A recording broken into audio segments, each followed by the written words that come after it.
That's necessary. So how long would you say, like, the steps that you've taken, like, how long were you in, like, the beginner phase, and then how long were you in, like, the phase of, like, you know, well, you're still in the exposure phase, but when did that start? Like, when did you say, I'm gonna take this to the next level and really put myself out? I think that was in 2003. No, not even. 2010. Well, yeah, 2010 is when I came out and I said, all right, I'm going to just go independent and do my own label, which is what I did. Okay. But I was a part of a duo at that point. So this whole solo thing is a brand new journey for me. And that pretty much started last year. Ooh. Yeah, wow. So that's really new. Okay. Yeah. That's definitely a new. Okay. Yeah. It's really new, but you're making good progress for somebody coming out of, like, being a duo. Yeah. If you don't mind me asking, what's the other person? What are they doing right now? Are they controversial questions? Oh, no. The other person is that's him. That's Malcolm. Oh, okay. Yeah, he's in Tampa right now, and he's working on his own effort, like his own project. That's good. Yeah. Shout out to you.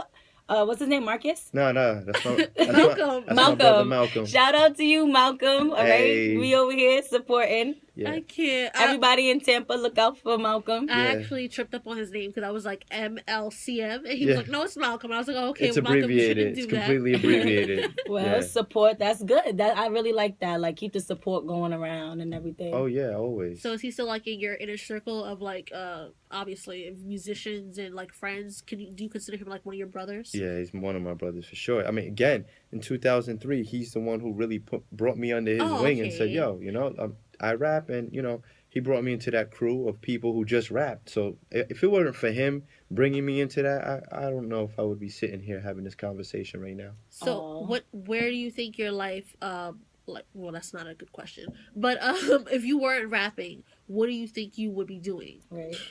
Who knows? I can't even answer that. I know, that's like the situation, like who knows? Like, where would I be if I wasn't doing this? I would be a bio major right now, failing chemistry. Like, I would have still been stuck in theater that I wasn't that good at. I'll be an aspiring spoken word poet. Okay, but that's not bad. That's better than ours. No, I'm just joking. Because I would have still been running off stages. Like, I'm weak.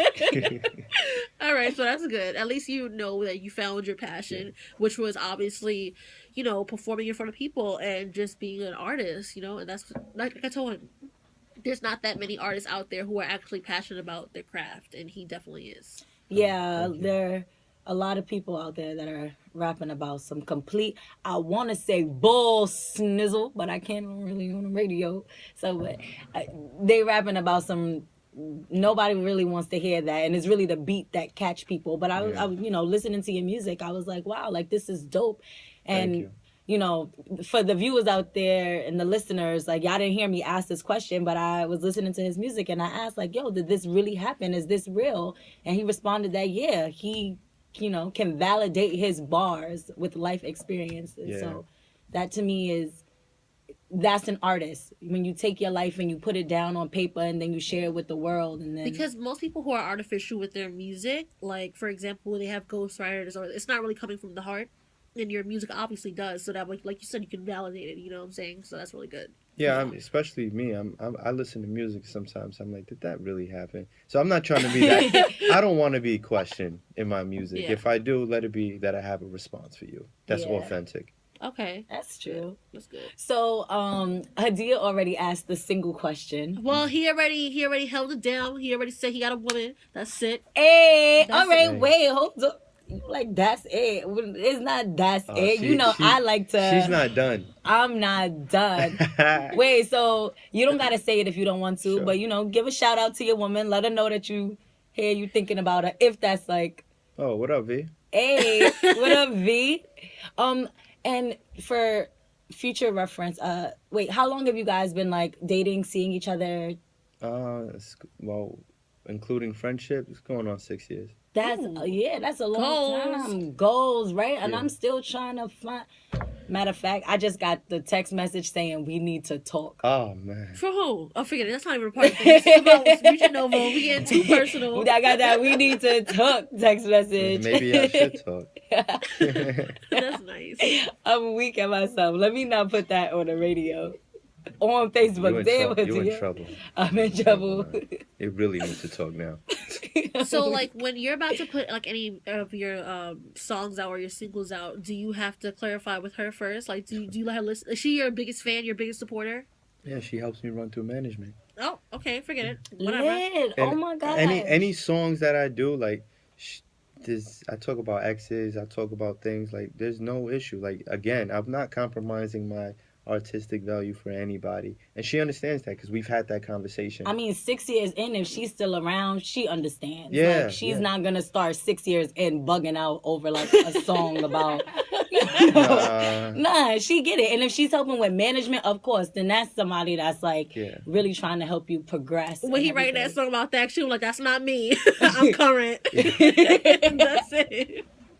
I'm weak. All right, so are there any other really influential people in your life that are not a part of your team? Yeah.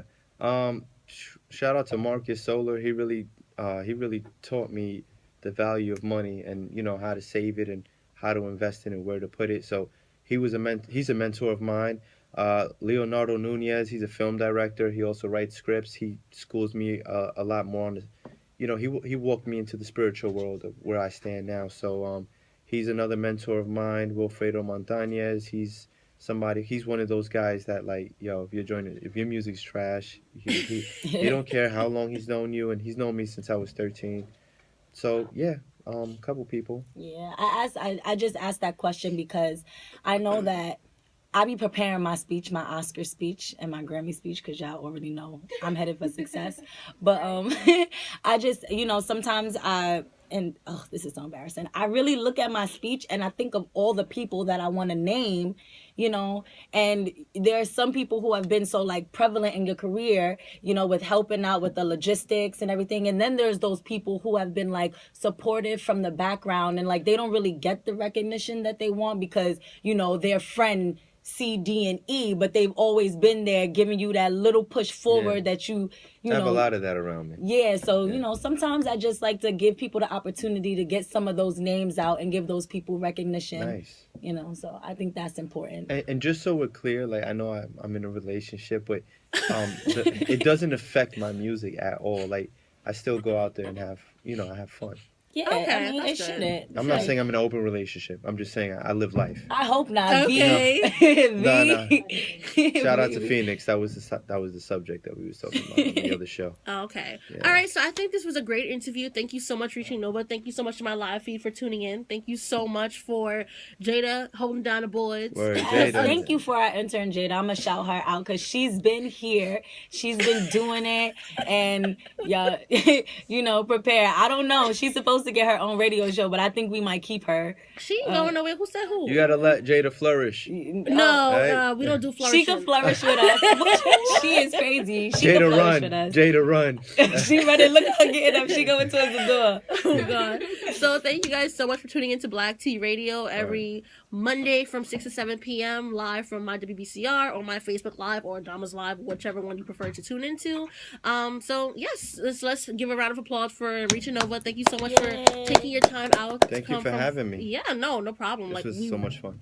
Okay, we're different. All right, so we will see y'all next Monday. All right, bye. Bye.